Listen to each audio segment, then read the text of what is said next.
What is going on, Colts Nation? Welcome back to another Bring the Juice Colts podcast live stream. Hopefully, you all are enjoying your beautiful Sunday afternoons. Cody, the temperatures are rising, and as temperatures are rising, we're getting closer and closer to NFL free agency, man. How you doing? Yes, sir. I'm doing well. I'm excited for everything coming up here in the next 15 days here till free agency. Crazy, man. We're almost here, which is wild. And you know, it's also crazy. We have some free agents for the Colts that we got to look at and talk about too a little bit, right? Because Colts have some guys that, while maybe not to the degree it was last year, they've still got some notable players that they're going to have to make some decisions on here in the next couple weeks. So I'm going to be very intrigued to see how it does work out here moving forward here into the month of March. We're almost there, man. By this time next week, we will be in March, which is exciting. And March 10th is the first day of legal tampering, which is crazy. Can't believe we finally made it. Almost made it, that is. And we've survived the two darkest months of the year. So here we are. And unfortunately, we as Colts fans are starting to get used to it. And that's the sad reality. Yes. Definitely want to start seeing our team start being in the playoffs more so we can enjoy, the last month of football a little bit more. But yeah, guys, thank you so much for tuning in. Again, this stream is powered by BetUS. If you guys are looking for a sports book this year, look no further than BetUS. Make sure to comment in the comments section, guys. And we're just going to have some fun with this, talk a little bit about free agency, about the draft, all that kind of stuff. But be sure to subscribe if you haven't already as well. We're on the push for 20,000 subscribers, but we need your guys' help to get there. So please help us out. But thank you guys so much for tuning in. Yep. 60 subscribers away from that vaunted 20K. We're almost there. Yes, sir. So actually, Cody, before we get into like free agents that we want for Indy, let's go back through all the free agents that the Indianapolis Colts have this year. I got you. And yeah, there you go. We got them all pulled up, and we can discuss who we want, who we don't want. Let's go through it. Yeah. All right. So first things first, talking about Ryan Kelly, longest tenured Colt. What are you thinking? I think I know your answer, but what are you thinking for Ryan Kelly?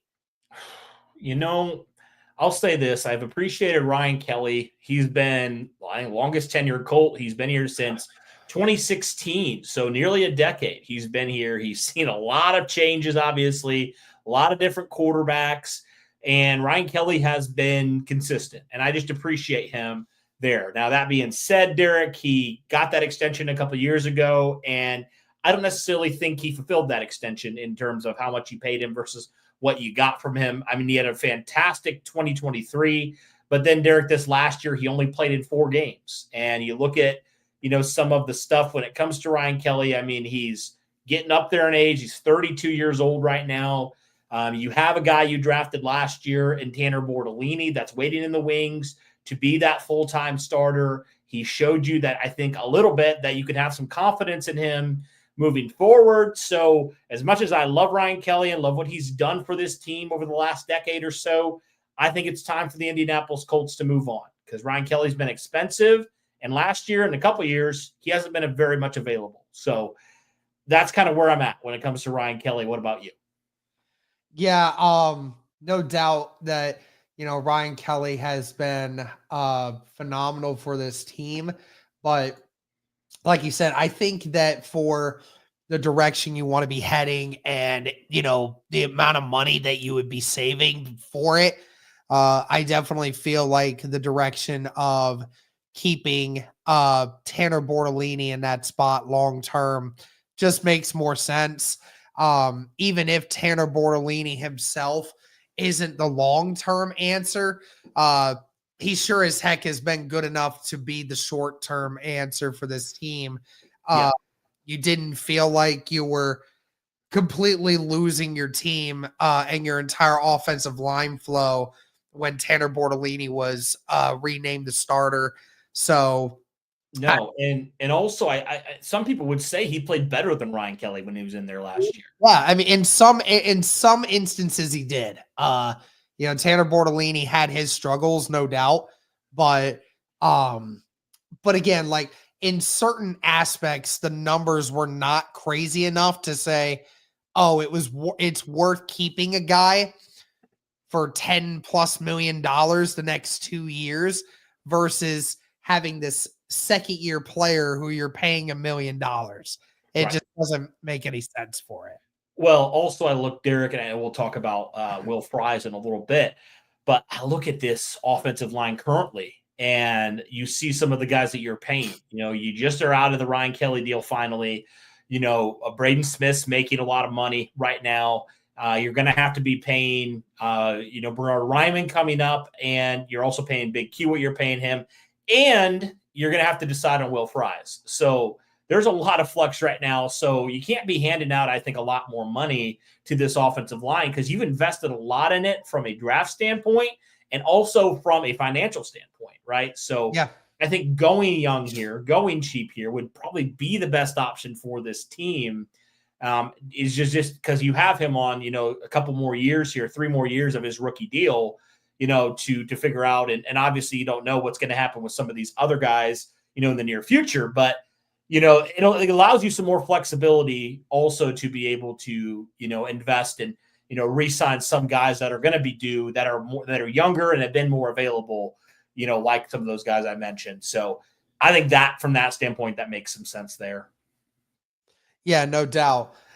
Moving on to the next person here, and that is Alie-Cox, the tight end. Yes. Cody, we have said this from the get-go. The contract that Alie-Cox got is ridiculous. It should not be it should not be a contract that he should be getting. I'm pretty positive that last year it was I'm pretty sure it was top 10 amongst the top tight end contracts. So again, he was being paid an absurd amount of money for the very limited production that he gave you.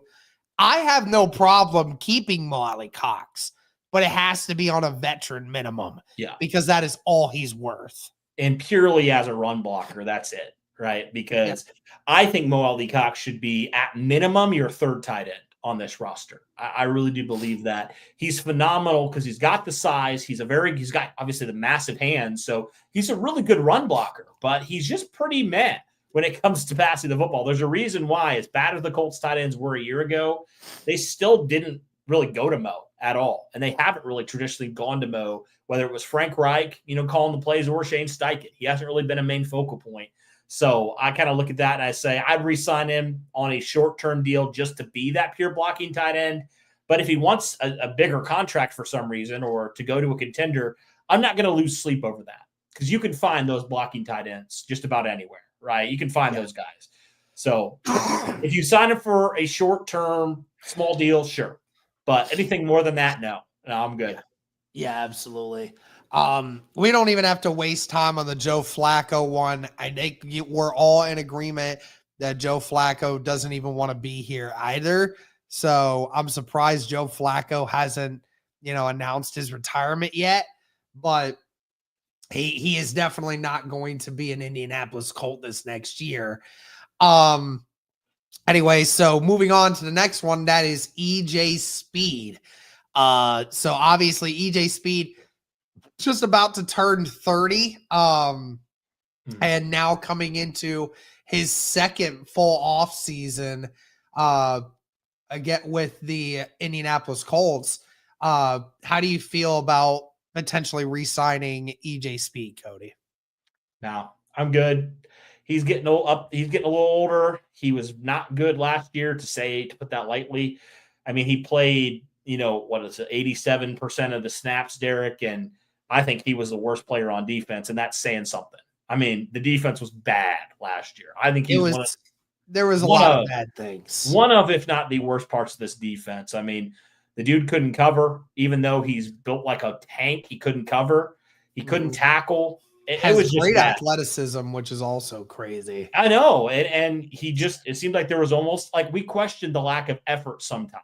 And it's very clear that based off of what we've seen also, Derek, on social media, there's some issues there. I mean, blocking half of Colts fans because they say you're playing poor. I mean, come on, man. And it's definitely, there's been some issues. Mainly, like you said, it's not, the act of doing it is not what's causing the problems here. It is just, it shows a lack of ineptitude for, just having, we have seen that Zaire and EJ have been at the forefront of a lot of the drama that's been going on with the Colts players this year.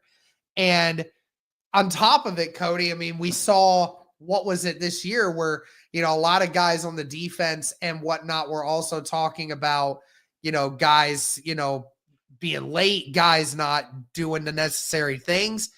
You also saw in plenty of situations where EJ Speed showed a lack of effort at times, especially at the end of the year. Remember the Jacksonville game at the very end of the year, and there was a play where Grover Stewart had to run a further distance than EJ Speed to get to the ball carrier, and Grover Stewart beat EJ Speed to the ball.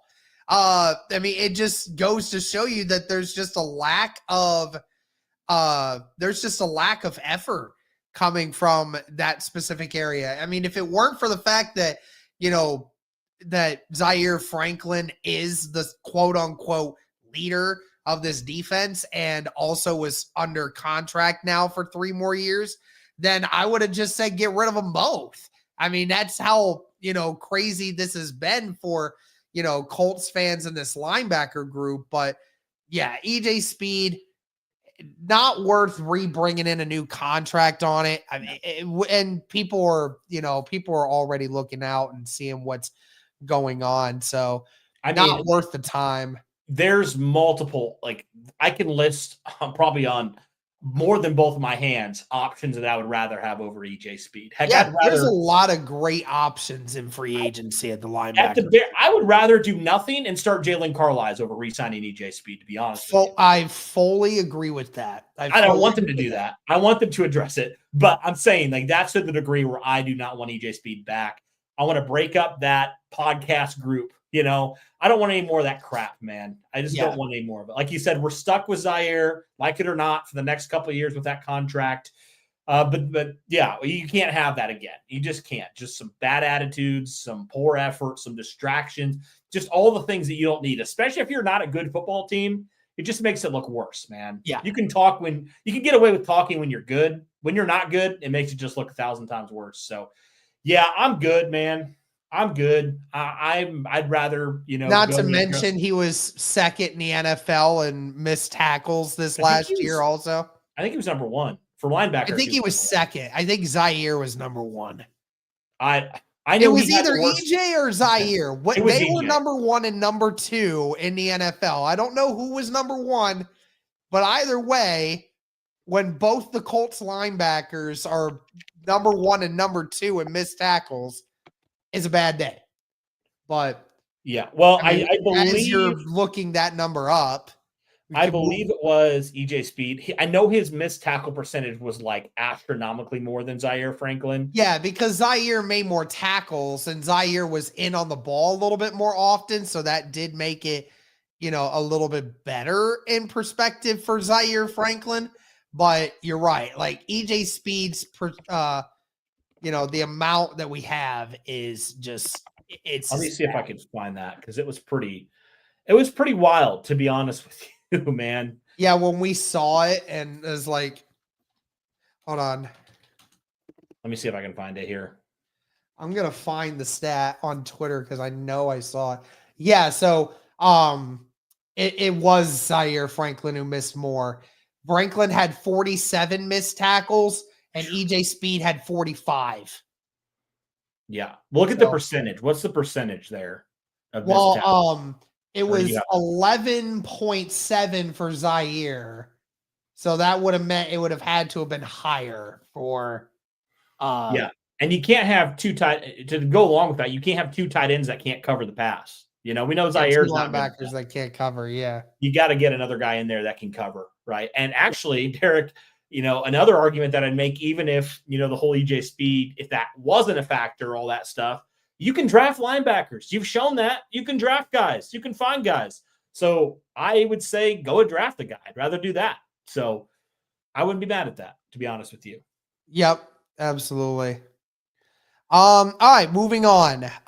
We're going here to Julian Blackman. I know you and I just kind of made a video a little bit about Julian Blackman's position, but your feelings on Julian Blackman playing for Indy this next year? I'm torn on this one because, Julian Blackman, I think the issue wasn't coverage. It was the missed tackles and stuff again. And of course, playing on that injury, I mean, that also is a factor. I don't want to pretend that's not. But my problem has been, Derek, Julian Blackman has either not been healthy or not very good, to be honest with you. He's had either or. Now, he's had the exceptions. Like 2023, he had the exception. But again, Derek, he still got injured at the end of the year. So I don't think he's had in 1 year where he hasn't had some sort of injury. It's kind of crazy. So I like Julian Blackman. I would certainly consider it a lot more. I might bring him back, but Derek, it might have to be another 1-year deal, to be honest with you. And I think it would be, I would not address it the way that I did last year. I would not say he's our guy and we were going to make him prove it and he's going to be like potentially could be a long-term piece. To be honest with you, I think the Colts can do better at free safety. So I think if they bring him back, it's got to be relatively cheap. If he thinks he can go earn more somewhere else, kind of like what I said with Mo, like, okay, good for you, man. Like, I won't be, obviously we'll miss him, but we can also go get some other guys that I think have been more available. And I think last year played a little bit better. So I'm kind of torn on it though. Like I could go either way. I'd be good if he came back, but I'd also be okay if he walked, Yeah. I'm kind of split. What up, Smokey Dabs? How you doing, man? Hey, shout out to everybody tuning in. Please be sure to like the stream, guys. Helps it get out to more people. Be sure to comment. Be sure to subscribe. All that good stuff. Let's move forward here. We're moving into the nitty-gritty part of this. Ashton Doolin. Again, Cody, I think you and I are both in agreement. We're good with Ashton Doolin coming back. He is a special teams guy. Yeah. And, receiver number 5 on the roster. Let's say as your 5, you'll take that. I think he has more upside than we think about at wide receiver. Like when he's had to step in before, he's had a couple moments. So I'm not saying, trust me, I don't want him in the starting lineup, but I think he could for, a game or two. I think he could get some significant snaps on offense because he's done it. But yeah, he's special teams primarily. And I'm good with that because he's a really good special teams gunner. He's really good. So I would bring him back, no question. Taven Bryan, dude. You know the answer to that one. Taven Bryan away from my team, dude. He was Gus Bradley's Al-Qadim Muhammad.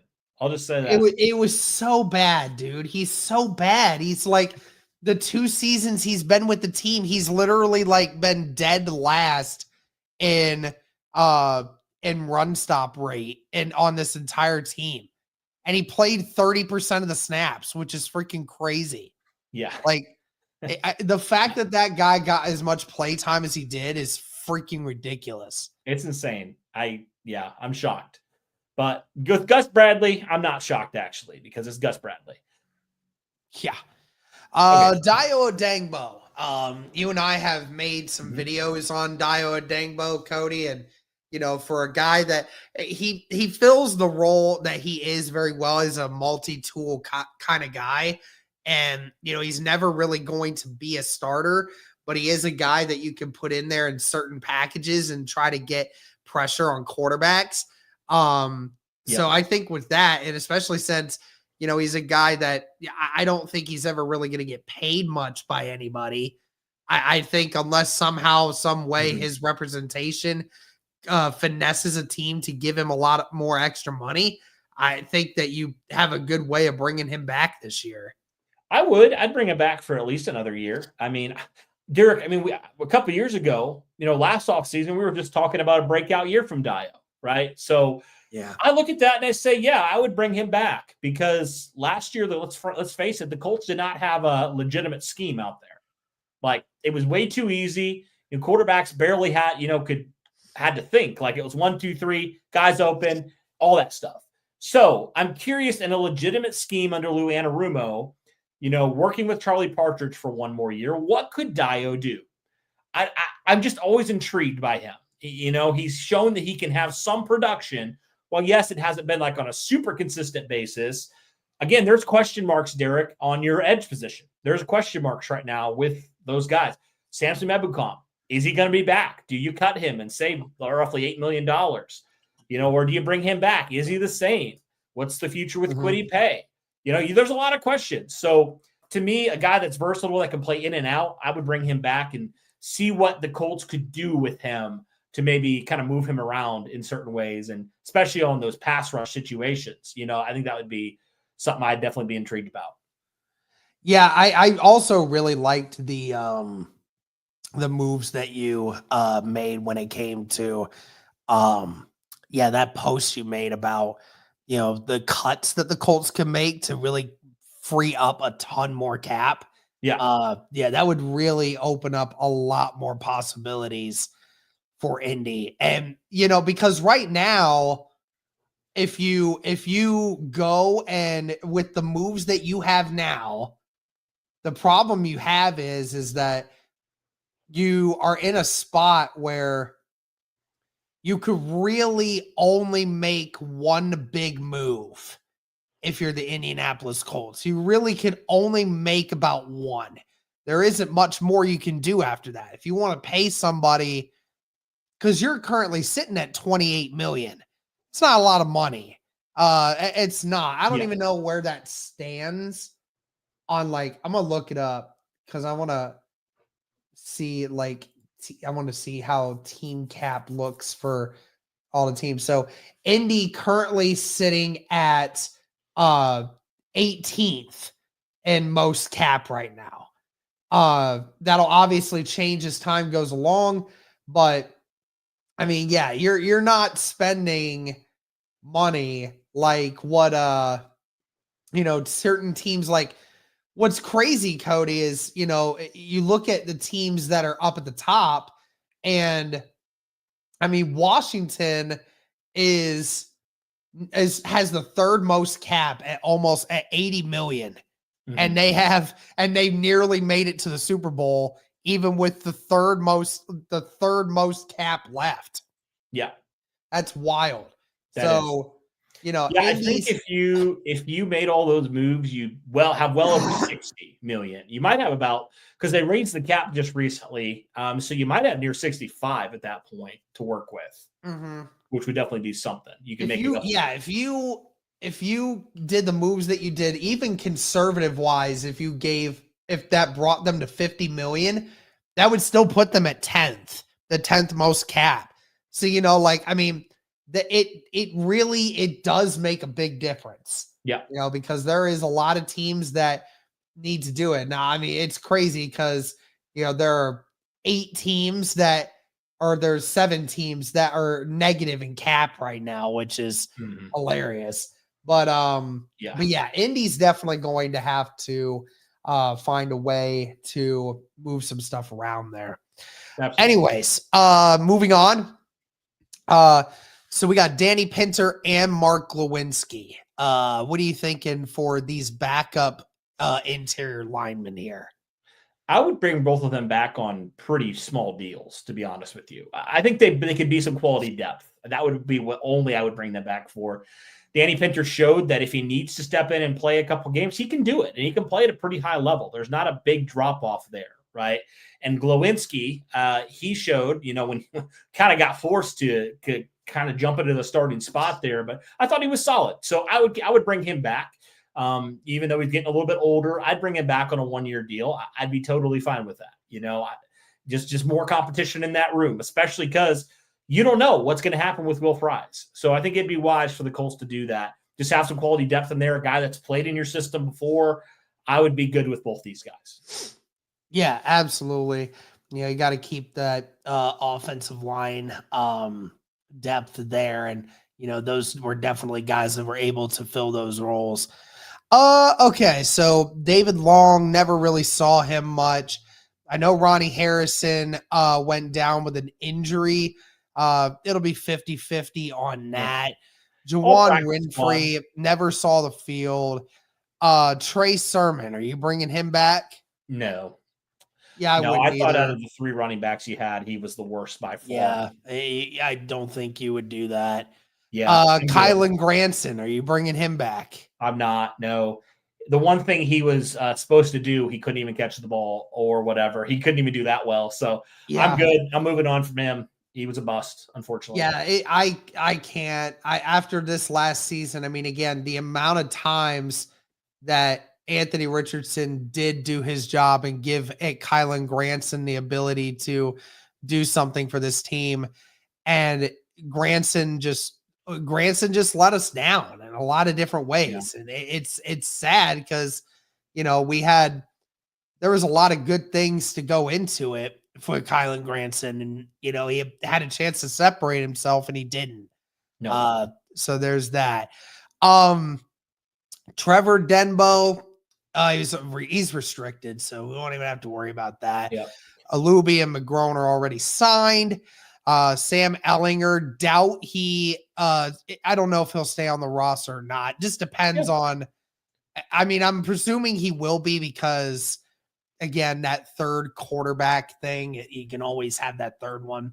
And then Will Fries is the one that I think you and I universally agree. And I saw a bunch of people in the chat say the same thing. Yeah. The surefire no-doubter that the Indianapolis Colts should 100% guarantee they bring back is Will Fries. 100%. Because Will Fries, when this season started, from the time he got injured, was the best offensive lineman on the field for the Indianapolis Colts. And you could think I'm crazy, but you can go look it up. Go look up the stats prior to his injury against Jacksonville. I'm telling you, every metric, they said that Will Fries was the best right guard in the NFL. Not just on the team, like best offensive lineman on the team. He was the best guard in football, ladies and gentlemen. Like, that's where the trajectory of Will Fries was going down before his injury.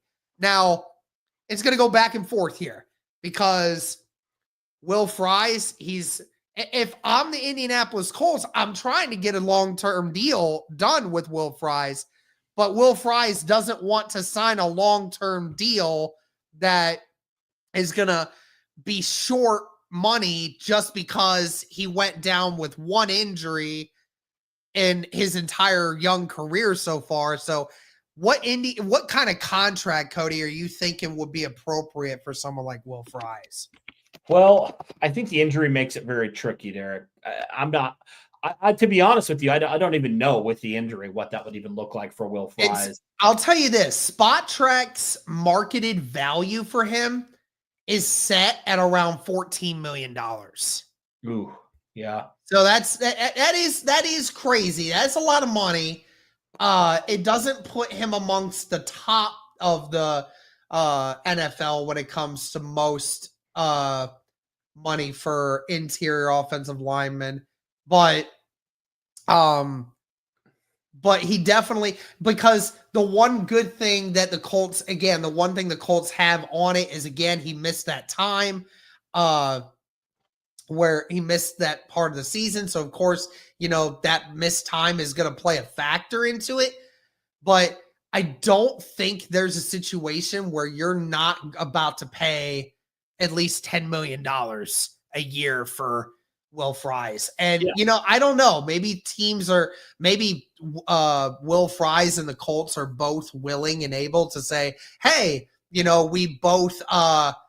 we're both willing to give a short-term deal, just to prove that this was just a one-off situation. And, then next year when I'm back out there and show you that I'm legit again, then, we won't have any issues after that. Then we can start talking about a bigger extension.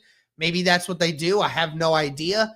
But, but Will Fries to secure that right side of the offensive line, because like you said, Cody, if Braden Smith gets cut or regardless of what happens with Braden Smith, and then if you're not re-signing Ryan Kelly, you should try to keep as much of the offensive line intact as you can, with Anthony Richardson still trying to get used to things. Well, and you have a solution, you think, potentially on your roster for both those positions if that did happen. You don't have one at right guard right now. So that's also a factor. But yeah, let's.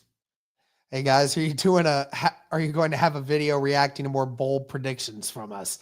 Yes, we will definitely get more of those. We have more of your takes. We just haven't quite gotten around to actually. Yeah, you've been sick the whole week, so that hasn't helped. But yeah, exactly. Yeah, free agency 2 weeks from tomorrow. Yep, freaking insane, man. Let me tell you. Crazy. I think that's about it Grant Stewart would be the only Grant Stewart and Wesley French. Grant Stewart, I would love to keep around. My only concern is with Grant Stewart, I think he's looking to maybe try to be in his own bracket now, and I think he's definitely good enough, in my opinion, to, be a starter somewhere. Yeah. But I don't know. And see, that's the thing, Cody, for me specifically, why you don't need to bring EJ Speed back, because you have Grant Stewart, who in the one game he started this year, Cody, he had the most tackles of any player on your team all year in a single game. He had 18 tackles in the one game that he started. And you also have Jalen Carlisle, who, again, just came from safety to linebacker. So a guy that knows how to play in coverage. I mean, you have these guys with these different skill sets that can help you. It just doesn't seem to be a reason to keep EJ Speed around. Yeah, no doubt. And then I would say Wesley French would be a guy that I'd be interested in bringing back, especially with the future of Ryan Kelly uncertain. Yeah. Because Derek, I thought in the season prior, before he got injured, I thought Wesley French filled in pretty solid. I thought he was a solid fill-in for Ryan Kelly. I really felt like that. And it was kind of like they switched. It was like Danny Pinter got hurt one year. Wesley French stepped in 2023, played pretty well. Then Wesley French got hurt. Danny Pinter came back, filled in pretty well. So I'd keep them both. I'd be good with that. And I think that's about it, to be honest with you. I don't think there's a whole lot. A couple guys have already gotten brought back on short-term sort of things. So, yeah, there's not a lot left here. Absolutely. Yeah, we can cut that guy off, or we can get rid of that screen if you want to. Yep. But before we go any further, guys, just want to say again, this stream is powered by BetUS, guys. If you're looking for a sports book this season, look no further than BetUS. NFL season is over, yes, but BetUS, they have a lot of other cool things. They have other sports. They have baseball, basketball, hockey, tennis, soccer, martial arts, anything that you guys can take advantage of. They have prop builders and odds boosts if you guys want to take advantage of those as well. They also have a casino that you guys can utilize any given time if you're looking to get involved in that. But be sure to check out BetUS, guys. Don't forget their promo code YouTube150. Get a 150% sign-up bonus up to $2,000 on your first deposit, then a 125% sign-up bonus on your next 2 deposits. Just be sure to use that promo code. But, of course, guys, always bet responsibly. So, Cody, we obviously talked about the free agents for the Colts. Now we can look at the free agents to try to replace some of those guys. So we look at the top free agents available after this year. It's funny because the first 6 of them are all wide receivers when it came to their previous annual average, which is hilarious. We're obviously not looking for a wide receiver of that caliber right now. Even though for some weird reason, the Indianapolis Colts name is linked to T. Higgins for some reason. I don't have any idea why, but, a couple names get brought up from some of these. Charvarius Ward is definitely one of them. And then we obviously talked about Justin Reed in another video for safety, looking at that. Is there any particular position that you want to take a look at for these guys first? Let's look at safety. We talked about that a little bit ago. Let's look at safety. We made a video about it. So let's take a look at this because there's a lot. I think there's a lot of guys here. There is. So the top guys that you look at right here off the bat, Justin Reed, Justin Simmons, and then Marcus Epps. You got guys like Xavier Woods, Jeremy Chin is in there. Julian Blackman's name is also in there. Ironically enough, is actually the youngest guy on that list so far. Jordan Fuller's name is in there. Quandre Diggs, a name that we mentioned a lot last year as somebody that we would have wanted to bring in. Now, this name right here, Cody, is the one that everyone is linking to Indy now, and that is Jevon Holland from Miami. So Miami neglected to use the franchise tag on Jevon Holland, and I don't know what the franchise tag number is for the safeties. You could probably look that up. I don't remember what that number is, but they were expecting that Jevon Holland might be in a situation where he might be looking for a number close to the high end of where everybody else is. So market value currently sits him at about $15 million coming his way over the next few years. And if Miami most likely will not re-sign him because they're below the cap, so they need to work on that. And there's a couple other options for them in the draft that would be cheaper. So, I mean, I don't know about you, man, but a player like Jevon Holland is very interesting to me. Missed a few games back in 2023, and it didn't quite have the same statistical year this last year as he had in years past. But, you know, he's been a very interesting player, and he's been someone that has consistently shown up and has been a great presence in that Miami secondary. Yeah, he would be the type of guy I'd like. I mean, he's probably my number one free safety. I mean, that would make some sense there for the Colts to go that route. He's only, 25 years old? So he would be a long-term solution to an issue that the Colts have had for the last couple of years. Yeah, he would be my number one guy. I would love to have Jevon Holland here, and I'd be willing to dish out that amount of money to pay him to be here for the long term. Yeah, I would be willing to invest that kind of money in someone like a Jevon Holland for sure. It will definitely be interesting to see if the Colts feel the same way. But, you know, again, Jevon Holland, a great playmaker, somebody that, you know, always gives 100%.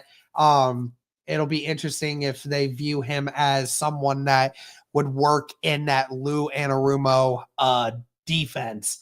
But yeah, I think that's he is going to be the number one prospect of the safety market once it's all said and done. I know Justin Reed's name is up there because, you know, he's still only 28 years old, so he's still right in his prime. But yeah, Jevon Holland being only 25, you know, that's just such a great thing if you're looking for somebody for a future. And you know what? Chris Ballard deserves to give us that because we were praying that he would get a safety last year, Cody, and he refused to do so. And it really screwed us in a lot of ways that he did nothing to fix this defense. Yeah. I'll throw out another name. as well. That would be Trevon Moring of the Raiders last year. He was actually a pretty good safety. He's young as well. He's 25. He can kind of play a little bit of box and he can play a little bit deep. And he's had some production. And yeah, he certainly hasn't had the production of those other guys, but I think he's a guy that, Derek, you talk about like tackling and how the Colts report in that. He is fantastic in that department. So he would help. His numbers have been pretty dang good. I mean, those numbers are just as good as Javon's. I mean, he's played in 17 in his 4 seasons. He's only missed 2 games. So, has been a very reliable guy and had 104 tackles this last year and had a sack and 2 interceptions. I mean, that is pretty dang good. Like you said, it's only going to be 26 when the season starts this next year. So yeah, he would be kind of that. He wouldn't be like one of the top signings, but he would be like a solid, B level type of safety. Like I think, and he's young, which helps. Yeah, it really just depends on what Lou Anarumo is trying to do with it. You know, because again, like we look at. Because if we look at Julian Blackman, I mean, Julian Blackman, again, is just up there with everyone else. I mean, when it comes to his market value, it's a little bit lower than a lot of other people's. The only reason being is just because of the fact that, he's missed quite a few games, especially early in his career. Has been a little bit better recently. The numbers are not mind-staggering. They are pretty dang good, though, in the grand scheme of things. But again, the numbers a lot of times can lie to you when it comes to certain things like that. So yeah, it'll be interesting to see how they again, if you look at it from pure numbers perspective, Blackman's name is just as good as anybody else's out here when it comes to the list. But again, numbers don't always tell you the full story. Okay, I'm going to throw one more name out there as I was kind of thinking about it. I mentioned him in the other video, Cameron Bynum of the Minnesota Vikings. He is also a guy that is very good at tackling. And Derek, he actually had more production than some of these other safeties as well with Minnesota the last 4 years. He is really fantastic. His market value is insane. Yeah, he's really good in coverage, which is exactly what you need. And if he can tackle too, that helps. I'll pull out a stat here just to kind of back this up. So he's had 8 picks and 14 pass breakups in 4 years. And actually the last 2 seasons, Derek, the average passer rating has been really good. Passer rating against Bynum. So I think he'd be a pretty good option as well. Yeah, no doubt. So I mean, there's a lot of there's some young options here for Indy to go after. Oh yeah, plenty of good options for Indy to take a chance on for sure. So you can't say that this market doesn't have some good players because it definitely does. We were saying that last year, and they did nothing. Right, but like you said before, like this is it. Like if you don't do anything, you almost have to, right? You almost have to do something for real. Looking at, I went to cornerbacks here because, again, this is something where, outside of Kenny Moore, you don't really have any of those veterans. And you always have to worry about your cornerback room when it comes to the health of your players because Lord knows Indianapolis has had a ton of injuries at that spot. So, number 1, that's Charvarius Ward. Yeah. That would be an interesting one. Again, $15 million for him as well. So, right up there with some of the certainly not one of the higher, not the highest number that you would ever see, but Charvarius Ward, he is going to be 30 years old when the season starts. So the good news is you wouldn't have to give him a long-term contract. You give him a short-term contract and be cool with that and backload the contract. But, it would be interesting, Cody. I don't know how it just doesn't sit right with me. I like Treverius Ward. I would love to have him on Indy, but for something about it just makes me think that Ballard would not make that work because with him being 30 years old, I get it. Like he had a little bit of an injury last year, has had a couple times where he's had to miss some games, but the numbers just weren't there this year. The reason it's just so high is because of what he saw what he did in 2022 and 2023, which is why it's so much higher. But I just think this year, maybe you could get him for lower money than what some people are saying. Yeah, fair. That's fair. I don't know. We'll see. Outside of a few others, Byron Murphy would be a good one. Kendall Fuller wouldn't be too bad. I know people are trying to connect Mike Hilton's name to Indianapolis, even though he's kind of a slot guy, if I don't remember correctly. Yeah. I know CJ Henderson, people kept bringing that name up. Yeah, no. Yeah, I was going to say, there's no numbers there, especially since he got signed this year and never played. So, yeah, no, I'm good. I know people were talking about Asante Samuel's name in here. Yeah, yeah. And they did say they were trying to move on from some of their defensive players, but Asante you could potentially get for a decent value because of the injury this last year. So I said Paulson Adebo as well. Oh yeah. I thought I saw him up here. He's younger. He's actually just coming off his rookie contract. He's kind of like Will Fries in the way that he was coming off his rookie contract. He got injured. He was playing very, very good. But he just dealt with that injury bug. And that was it. 10 interceptions in his first 4 years.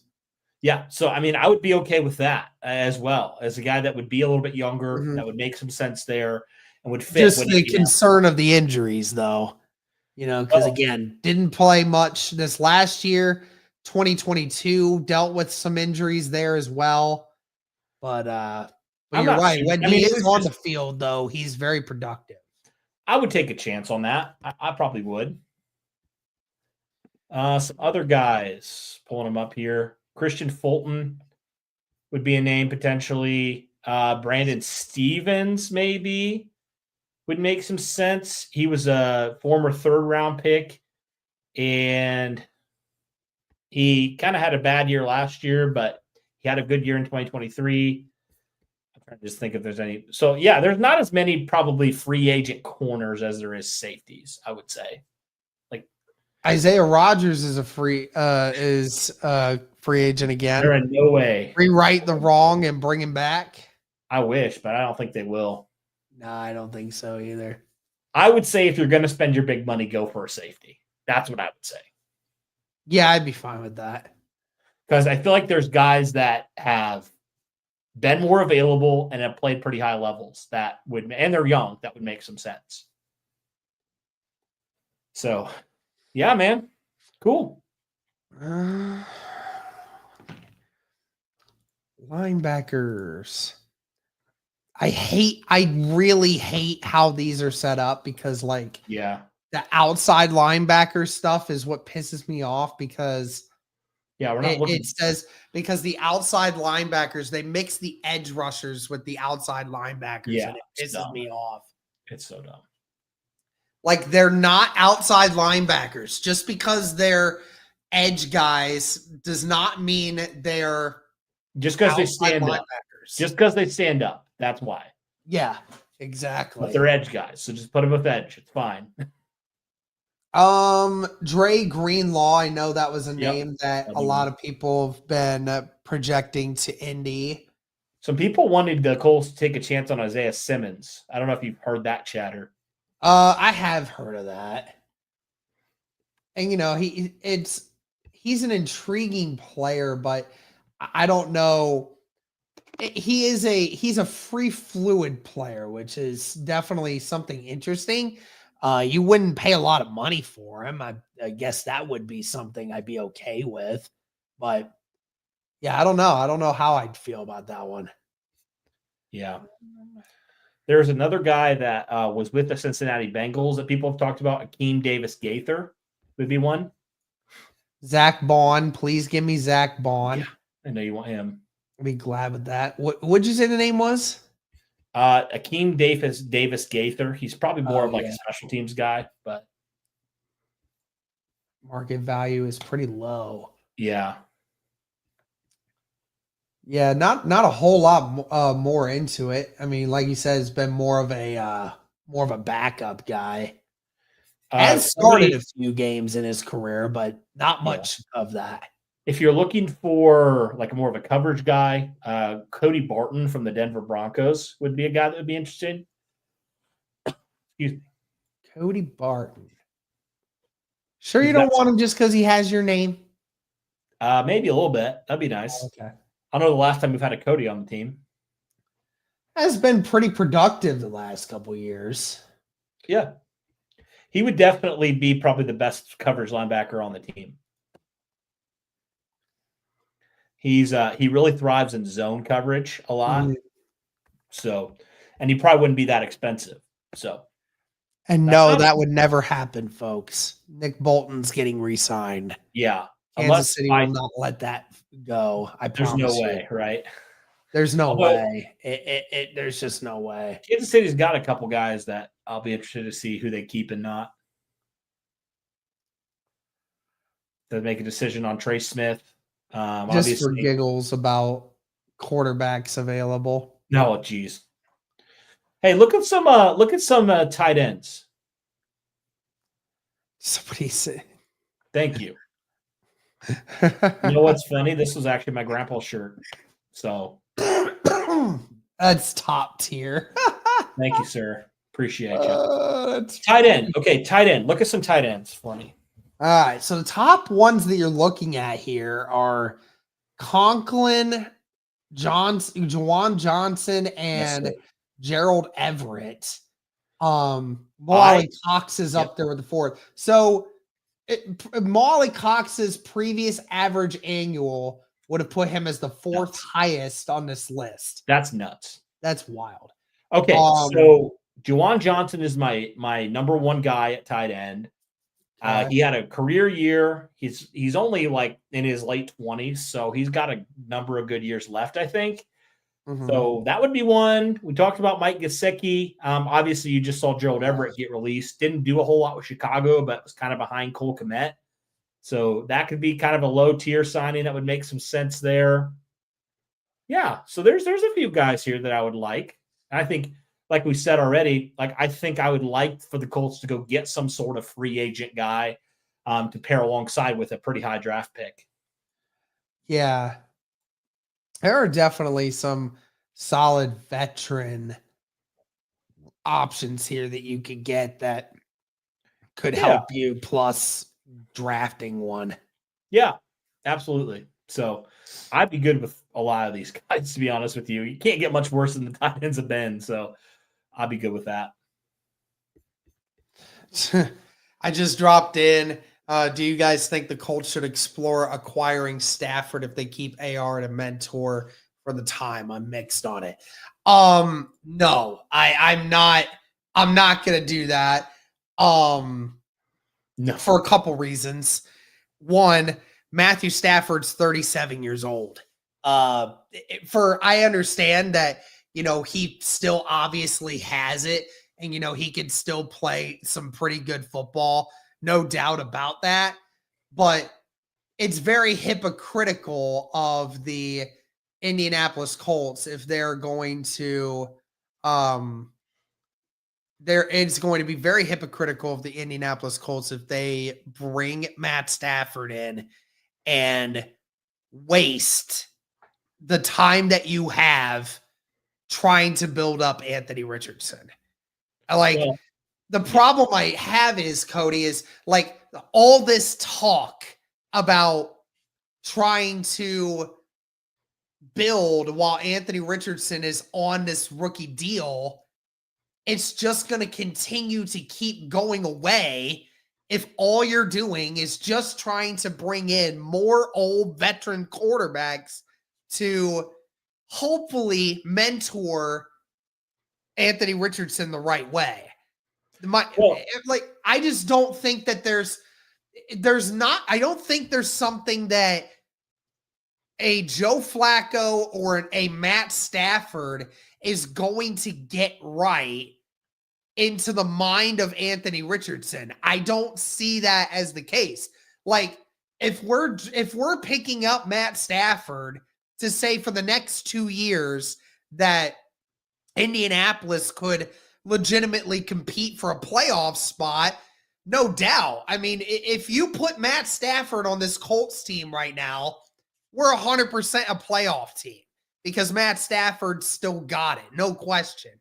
But again, what does that do for you for Anthony Richardson? All he knows is now I'm about to be out of my rookie deal. I have nothing to show for it. You limited my development again by putting me behind somebody again.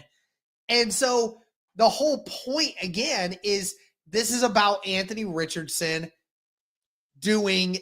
about him winning the job over. Like, that's the whole point here.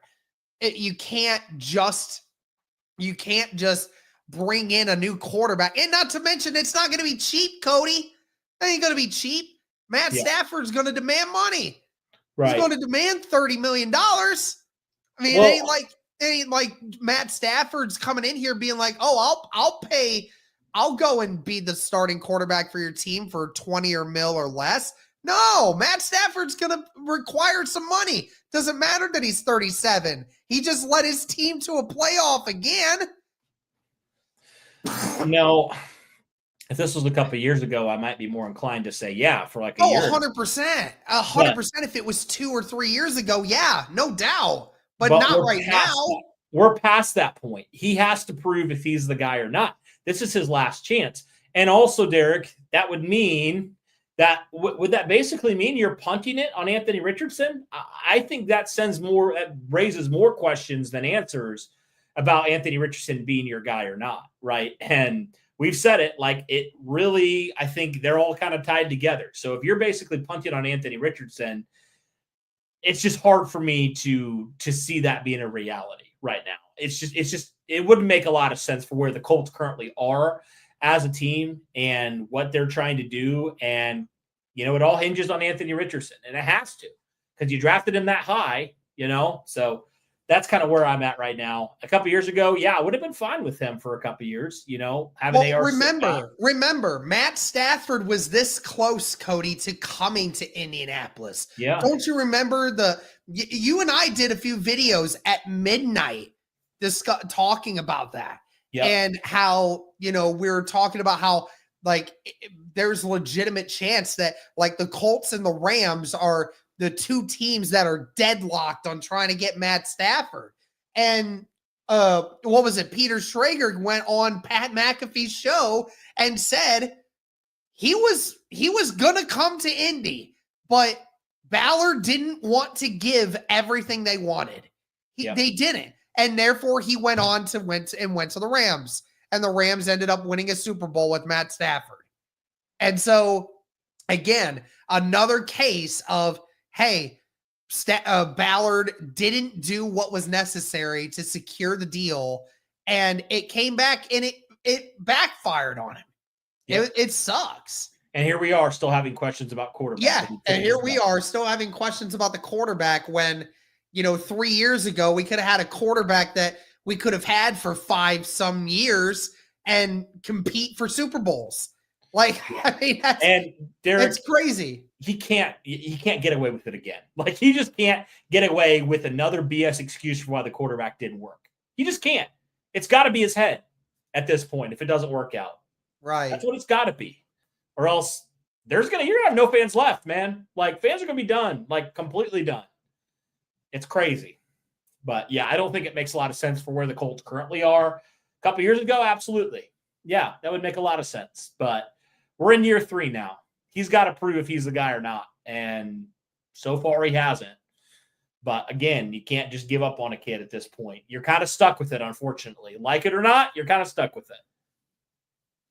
So it's a big year for AR to prove if he's the guy or not. And if not, I think the whole ship has to kind of get blown up, to be honest with you. Mm-hmm. Yeah, because like you said, we're in that situation now where you can't look to go and do this again.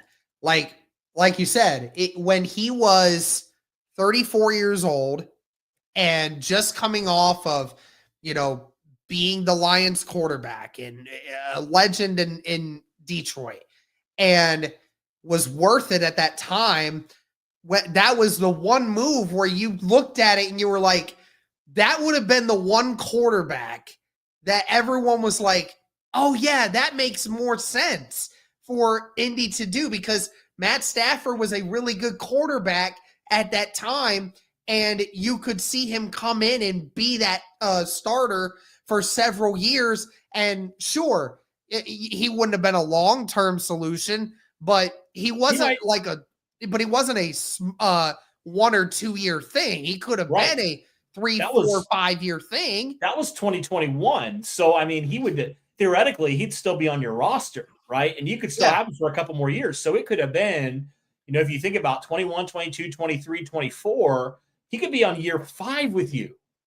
So it's so frustrating that they didn't close the deal on that, because here we are. How many quarterbacks have we cycled through now? And how much more resources, Derek, have you had to dish out to get a lot worse results? That's what sucks about it, because Chris Ballard was such an idiot to think that he could pull one on the Rams or pull one on the Lions. It's just ridiculous. I'm pretty sure we've had about 6 different quarterback changes since that year when we could have had Matt Stafford. Man, just think about how our lives would have been differently as fans. Dude, I would have been so happy if we would have made that move happen. Dude.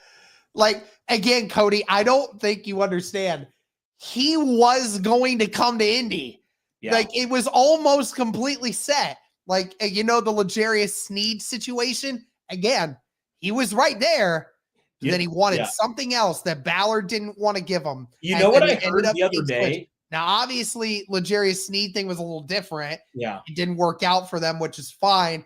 But it's the argument is still the same, that Ballard has always been one-upped by somebody. He has always been one-upped by somebody willing to go the distance to give somebody what they want, and he doesn't want to do that.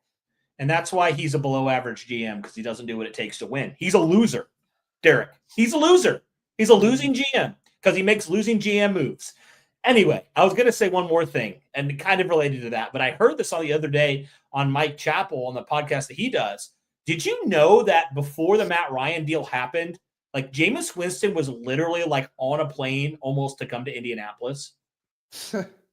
Like, seriously, they were that close to signing him, apparently, according to Mike Chappell, which is crazy. That would be wild. That would have been a wild 2022.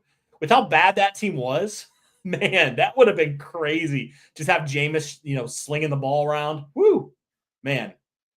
I just thought that just made me think about like the almost things happening. I just heard that the other day and I was like, that's kind of interesting. I don't know how I don't know what would have happened. And it would have been kind of a crazy, just added more to the insaneness of that season to have Jameis out there throwing 30 interceptions or whatever. That would have been crazy. Yeah. It just would have been fun. It would have made it a lot more fun, even if we sucked, Mm-hmm. Because obviously the year later, we went and got the aging quarterback that we thought would have taken us to the promised land, and we saw how that turned out. Yeah, and Derek, I used to be such an optimist, and Chris Ballard has turned me into a pessimist, and I'm sorry, guys. I hear people saying, you're way too negative. I'm like, I just don't know what to be. It's hard to be positive, though, man, when you sit back and you say it's the same old story years and years and years.